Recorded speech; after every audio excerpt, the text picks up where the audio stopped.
Still no solution. Were all of those tactics worth it? Donald Trump and Republicans control the House, the Senate, and the presidency. They made the decision to shut the government down because they rather shut the government down than extend the Affordable Care Act tax credits. That's not simply my perspective, that's the perspective of the American people who consistently have held Republicans responsible correctly for the government shutdown. So that's not a question for me to answer, that's a question for Republicans But you to don't answer. have a Why did they resolution. shut the government down? We've raised the issue of the Affordable Care Act tax credits, and by the way, the overwhelming majority of the American people are with us. That's not just Democrats and independents. Overwhelmingly, that's a majority of Republicans who believe that the Affordable Care Act tax credits should be extended. 5 legislative days left before tens of millions of people experience dramatically increased health care premiums. Why have we still not seen a plan from Mike Johnson? He's been promising a health care plan for months. It's missing because their plan is to rip health care away from the American people. Leader Jeffries. There's talk of allowing a floor vote on this Fitzpatrick-Swayze Golden plan. Does that potentially give you guys an opening to get this done this year? Is there any hope here from that?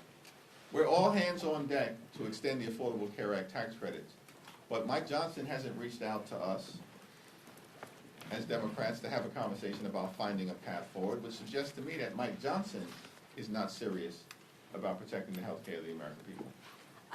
The Indiana Senate stopped President Donald Trump's redistricting push in the state. Given that development, are Democrats still full speed ahead on redistricting, or should you guys consider a more reserved approach right now? Donald Trump launched this unprecedented effort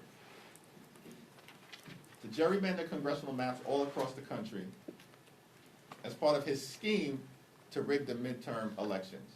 There were many skeptics and critics out there who argued that our efforts to take back the House was doomed because of some master plan that Donald Trump concocted that apparently as Democrats we were just supposed to unilaterally disarm, roll over and play dead, and allow Republicans to steal the midterm elections. We said from the very beginning, that ain't happening. And now it's obvious to everyone. Beginning, of course, with the dramatic actions taken initially by Texas Democrats to use every tool available to them to either block the Texas scheme to rip 5 seats away from us, or elevate the issue so that the American people know across the country what Republicans are up to. And beginning in California, we have responded decisively. And the reality of the situation is that Republicans may have started this redistricting battle. We, as Democrats, plan to finish it. Thank you, Mr. Leader. The Trump administration earlier this week announced the settlement with some Republican-controlled states to effectively end the SAVE program, the repayment program that President Biden created during his administration. It will affect up to 7 million borrowers. You've been very critical of Republicans, saying that they're exacerbating the affordability crisis as you see it. Do you see the end of this program and what the Education Department is doing by announcing this proposed settlement as potentially hurting even more Americans who could be forced into less generous, programs, have more trouble paying their student loans back? How do you see student loan debt within the context of the affordability crisis? Well, the Trump administration has launched an all-out assault on public education in America. They have destroyed the Department of Education in real time. And they're going after hardworking American students, including college students, who are just simply trying to experience the American dream. An American dream that is increasingly out of reach for far too many hardworking American taxpayers. And the American people know it. And the American people also know that Donald Trump's administration and Republican policies have been a complete and total disaster That's why this guy is at like 36% in approval. They're losing elections all across the country, literally in deep red parts of the country, including, most recently, in Miami and in Georgia, where the Republicans lost a special election for a state house seat that Donald Trump had just won by more than 12 points. And so, from our vantage point, listen, we want to work with anyone to find the common ground to actually solve the problems that the American people want us to solve. And that's lowering the high cost of living and fixing our broken health care system while cleaning up corruption at the same period of time. And the assault on all of the things that have been done, including trying to ease the debt burden that students across this country have confronted, is irresponsible. And is further evidence of the fact that Republicans never intended to keep their promise to lower costs on day one, because they haven't done a damn thing to make that happen. Leader Jeffries. Hold on. Mr. Leader, Who's speaking? Mr. Leader, can I just ask, yesterday you voted present on this effort on the motion to table the impeachment resolution against President Trump. A number of your Democratic colleagues did as well. Do you think that the president has committed impeachable offenses? We issued a statement on that motion to table, and that statement speaks for itself. Thanks. Leader Jeffries, thank you very much. Eric Christie with The Independent. Just now, the Oversight Committee released more photos and more documents from the Epstein files. We have 7 legislative days until the Department of Justice. Why was it important to release those documents and those photos? And what else should happen if the Trump administration doesn't comply? What can Congress do if Congress doesn't comply with this? Or the DOJ doesn't comply with Well, the this? so-called Department of Justice under the Trump administration needs to comply with the law. And we as Democrats, led by Robert Garcia, the top Democrat on the Oversight Committee, are going to continue to make sure that we're holding this administration accountable.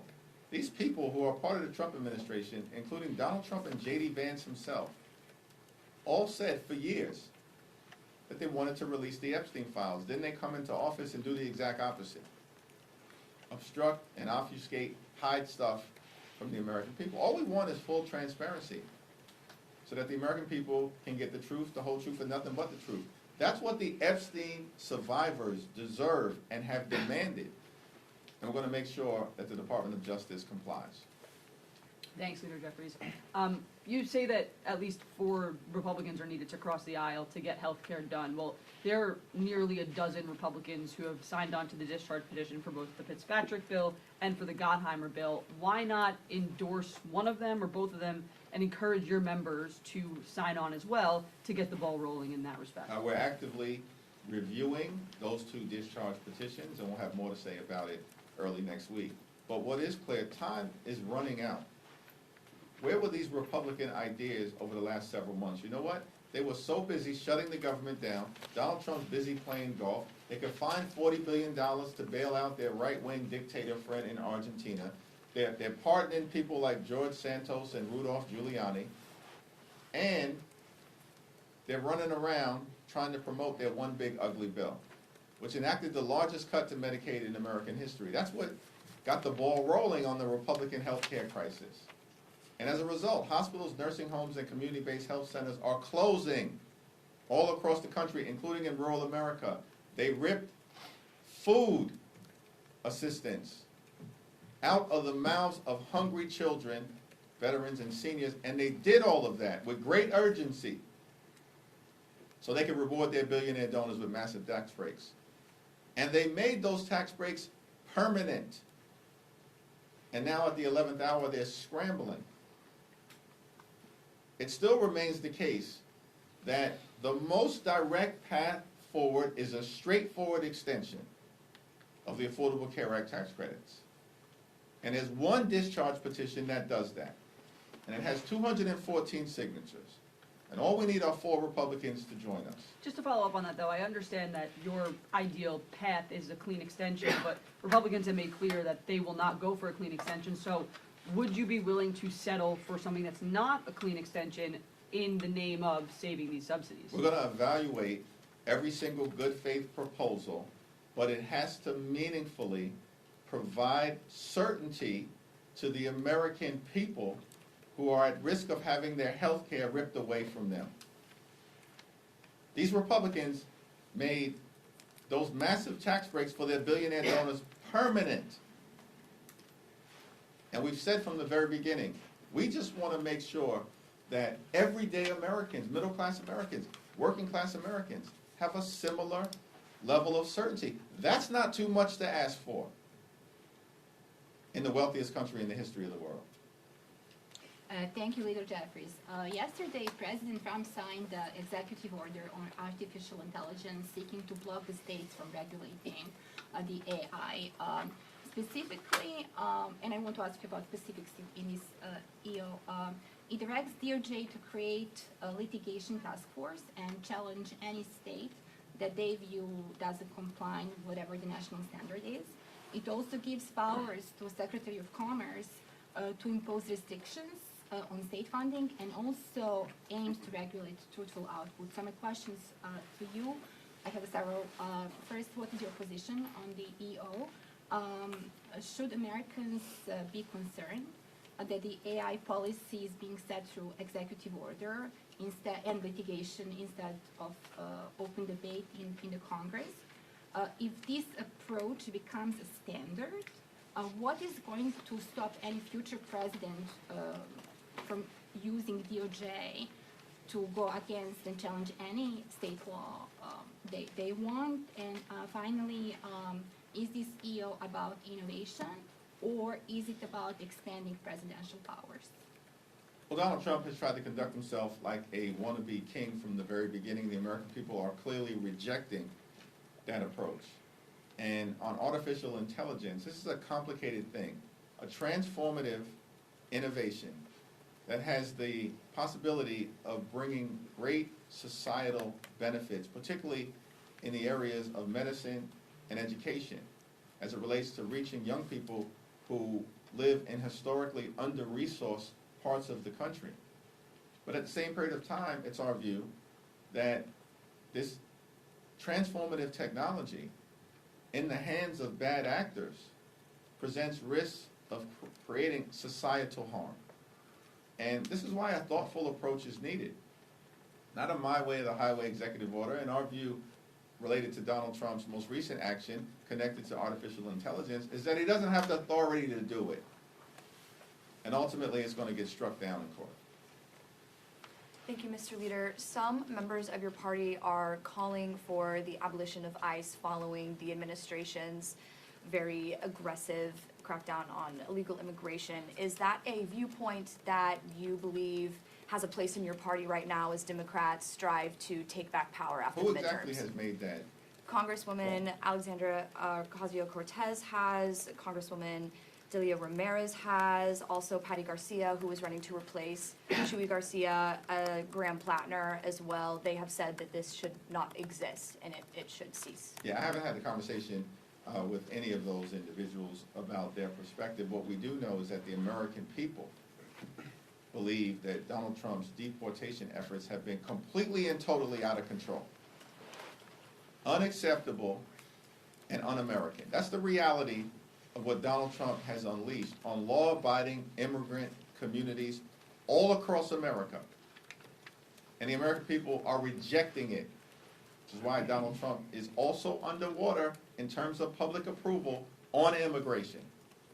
Now, we believe, as Democrats broadly, that we need a strong and a secure border consistent with our history and experience as a nation anchored in the rule of law. Donald Trump doesn't believe in the rule of law, and neither do his sycophants who serve in Congress, who fail to understand that we're a separate and co-equal branch of government, not a wholly owned subsidiary of the Trump cartel, because that's how they behave. So we believe in the rule of law, and part of that is a strong border. But at the same period of time, we're a nation of immigrants.